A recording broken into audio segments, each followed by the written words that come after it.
지루성 피부염의 가장 큰 특징은 세 가지인데요. 붉으면서 염증이 있는데 극심한 가려움증이 동반되고 비듬처럼 보이는 인설, 즉 각질이 함께 생기는 거예요. 주로 두피, 얼굴, 코 주변, 눈꺼풀, 귀, 가슴, 겨드랑이처럼 피지 분비가 많은 부위에 생기는 경우가 많습니다.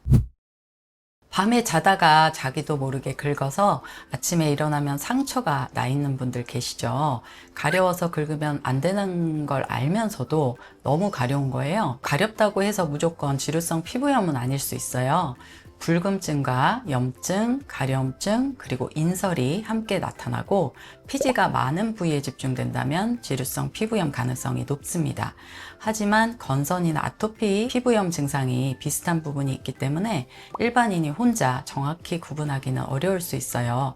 반드시 전문가 진찰을 꼭 받아보시길 권합니다.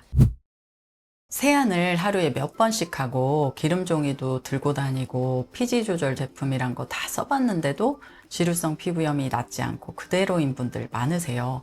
당연한 결과예요. 피지는 원인이 아니라 결과로 나타나는 증상이거든요. 지루성 피부염 환자들을 보면 면역체계가 피부 상재균인 말라세지아균의 대사산물에 유독 민감하게 반응하는 경우가 많으세요. 면역세포들이 이걸 공격하는 과정에서 염증 유발 물질이 방출되고 이로 인해서 피부가 붉어지고 가렵고 각질이 일어나는 거거든요. 한의학적으로 보면 상열한, 즉 위로는 열이 치솟고 아래는 차가운 상태에 스트레스나 수면 부족이 더해지면 면역 민감성 반응이 나타나기 쉬운 몸이 됩니다. 피지를 없애는 것이 아니라 이 열 불균형과 면역 상태를 바로 잡는 것이 치료의 핵심이라고 볼 수 있어요. 일명 수부지라고 하죠. 수분 부족 지성이에요. 세안하고 나서 금방 번들거리는데 동시에 당기고 건조하기도 한 분들 계시죠. 수부지는 열감이 동반되는 지루성 피부염 환자들에게 나타나는 전형적인 증상입니다. 속은 열 때문에 건조한데 호르몬 영향과 스트레스로 피지가 과다 분비되면서 말라세지아균이 번식하기 좋은 환경이 만들어지는 거예요. 이 균이 피지를 먹고 분비한 유리지방산이 피부 장벽을 무너뜨리고 유수분 밸런스를 더 악화시키는 악순환이 반복되기도 합니다. 예전엔 중년 이후에 주로 생긴다고 했는데 요즘은 20대 초반 환자분들도 정말 많이 오세요. 피지를 과다 분비시키는 요인이 호르몬 불균형, 스트레스, 면역력 저하, 특정 음식들인데요. 젊은 층에서 늦게 자고 인스턴트 음식 자주 드시고 또 스트레스가 많은 환경에서 보편화되면서 최근 피부염 발생 연령대가 낮아지신 것 같아요. 10년 넘게 지루성 피부염을 앓다 오신 30대 환자분이 계셨어요. 얼굴이랑 두피에 염증, 각질, 붉은기가 반복되면서 온도가 조금만 높아져도 두드러기처럼 발진이 올라오는 거예요. 온도가 높은 환경이나 감정 기복, 소화불량이 생길 때마다 발진이 1시간 이상 지속되는 상태였습니다. 가려움증과 건조감이 심하셨고 소화기가 좋지 않아 가스가 자주 차고 식곤증도 있으셨어요. 얼굴이 잘 붓고 감정 홍조 때는 심장이 두근거리는 증상도 동반되고 계셨습니다. 진단 결과 습담열 체질로 과로와 잦은 음주로 인해서 간열이 지속적으로 올라와 염증이 생긴 상태였고요. 이로 인해 피부 상태가 악화되고 모세혈관이 확장된 것으로 판단했습니다. 이분 같은 경우는 몸속 노폐물을 제거하면서 동시에 간열을 내리고 염증과 열을 완화시키는 한약을 처방했습니다.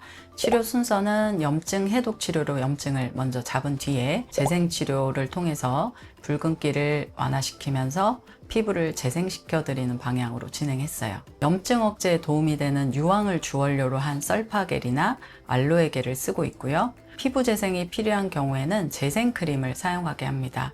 치료가 끝난 뒤에도 피부 상태를 유지하는 데 도움이 되십니다. 치료를 받으시면서도 집에서 어떻게 관리해야 할지 막막하신 분들 많으시죠? 잘못된 방법으로 오히려 더 악화시키는 경우도 있으신데요.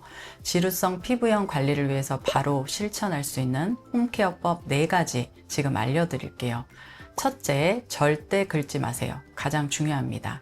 긁으면 감염 위험이 높아지고 염증이 번집니다. 가려울 때는 정제수팩을 시원하게 올리시는 게 대부분의 피부 타입에 무난하게 사용할 수 있어요. 둘째, 옷은 부드러운 면 소재를 입으세요. 피부 자극을 최소화하는 것이 중요합니다. 셋째, 햇빛을 적절히 쬐세요. 지루성 피부염을 악화시키는 특정 효모의 성장을 억제한다고 알려져 있거든요. 선크림을 바르시되 외출해서 햇빛을 어느 정도 쬐는 것이 도움이 됩니다. 넷째, 충분히 수면을 취하세요. 늦어도 밤 10시에서 11시 사이에는 주무시고 7시간 이상 자는 것이 피부 안정화에 매우 중요합니다. 수면 중에 면역세포가 사이토카인을 분비해서 말라세지아균을 공격하도록 신호를 보내고 스트레스 호르몬인 코르티솔을 낮춰 피지 분비를 억제해요. 또 성장 호르몬이 분비되어 낮 동안 손상된 피부 세포를 재생시키고 혈액 속 영양분과 면역 글로불린이 피부 구석구석 전달되어 염증을 치료합니다. 잠 한숨 한숨이 전부 피부 치료 시간인 셈이에요. 피지 분비를 폭발시키고 염증을 악화시키는 음식이 있어요. 기름진 튀김류, 육류, 당이 들어간 음료, 인스턴트 음식, 과식 자체가 대표적이에요. 여기에 히스타민이 포함된 음식들, 즉 발효식품, 가공육과 훈제식품, 술, 등푸른 생선, 말린 과일, 말린 채소도 증상을 악화시킬 수 있습니다. 이런 음식들은 꼭 피하시고 전체적으로 소식하는 습관을 들이시는 게 좋아요. 지루성 피부염은 재발 반복되는 대표적인 질환 중에 하나라서요. 계속 스테로이드제로 관리하다 보면 피부가 약해지고 반복되는 재발로 인해서 많이 힘들어하세요. 이런 분들이 지루성 피부염도 치료가 되지 않는다고 많이 상심하시는데요. 내부적인 원인을 다스려서 제대로 치료를 하신다면 증상 호전된 상태를 유지하실 수 있으니까요. 절대 실망하지 마시고 치료를 잘 받으시길 바랍니다.